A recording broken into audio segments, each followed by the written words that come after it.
Alright, what's going on YouTube? Welcome back to your favorite cyclist YouTube channel. This week, we're back with the Mongoose Beast Fat Bike, and we're fixing the one thing on this bike that I don't like. But before we get into today's video, if you are new to my channel, make sure you head down below, hit that subscribe button for me.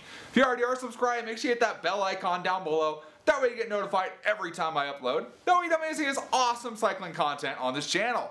So like I said, we're working on the Mongoose Beast. We built this bike up last winter, so just about a year ago we built this whole bike up from its heavy 50 something pounds that it started with down to a nice 35. At least a much better 35 pounds is what we got it down to. And pretty much ever since I built this bike and every time I've rode it, it's ridden great. Now we're back to winter time and I'm trying to prep, and I went to go prep it for riding in the snow, and I dropped the tire pressures down and it does not feel good.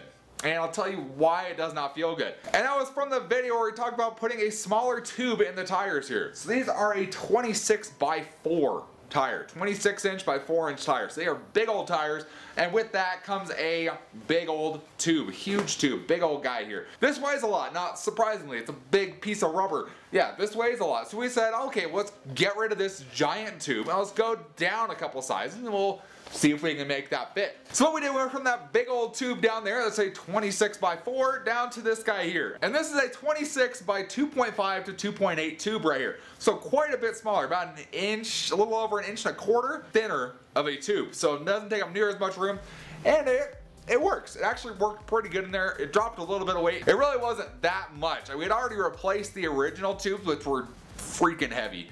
We replaced those with these upgraded Maxxis tubes when we did the tire swap. So switching to these, it didn't make as much of a difference as I would like, but it was something I wanted to try out. And it worked great. But it works great at higher pressures, which is 20 PSI for a fat bike, but it works good for those. However, when you drop this down to like 3 PSI, which is what I like to ride in the snow with, especially deeper snow, it really lets this bike float. When you drop it down to that, this tube is not big. It's pretty small, and what you end up having is a lot of slop in the tire because the tube doesn't take up that much room. 3 PSI on this tube really isn't much bigger than this. And 3 PSI really doesn't take up a whole 4-inch wide tire. And you can tell when I grab the side of this tire, there is a lot of room on both sides. And so what that does is it gives the tire a lot of slop. It feels sloppy over the road.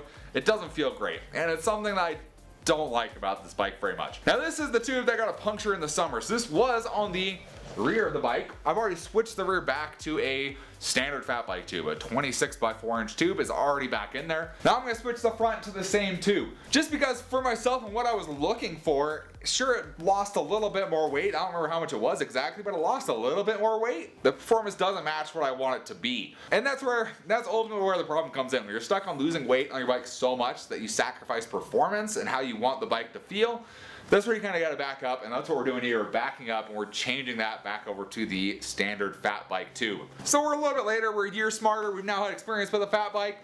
Does that make any sense to change your tube? If you were just riding this bike on like streets and not in the snow or beach or anything that a fat bike is ultimately designed to do, running a smaller tube would make sense. It would just work because at higher pressure it fills that tire up. It actually feels okay. But when you're trying to do fat bike stuff with a fat bike, the bigger tube seems to make a difference, at least in my situation. So that's what's going to happen. So just know that you can back up and change what you did to your bike. Go back to the original stuff. That's why I have boxes of my original parts. Just in case I feel like going back or I liked a certain setup, I can go back and change and make that setup comfortable for me again. So hopefully you guys learned something from your video. Let me know your opinion. Do you think this is a good idea? Do you think it's killing the fat bike? Do you think it's going to make a difference? Who knows? We're waiting on some snow still. Once we get some snow, fat bike is going out in the snow. I'm excited to do some fat bike riding this year. So if you guys enjoyed the video or at least found it entertaining, give this video a big thumbs up. Appreciate the support. Any comments or questions, let me know down in the comment section below. Love talking to you guys. Love answering any questions you guys have. And I will see you in the next video. Thanks for watching today.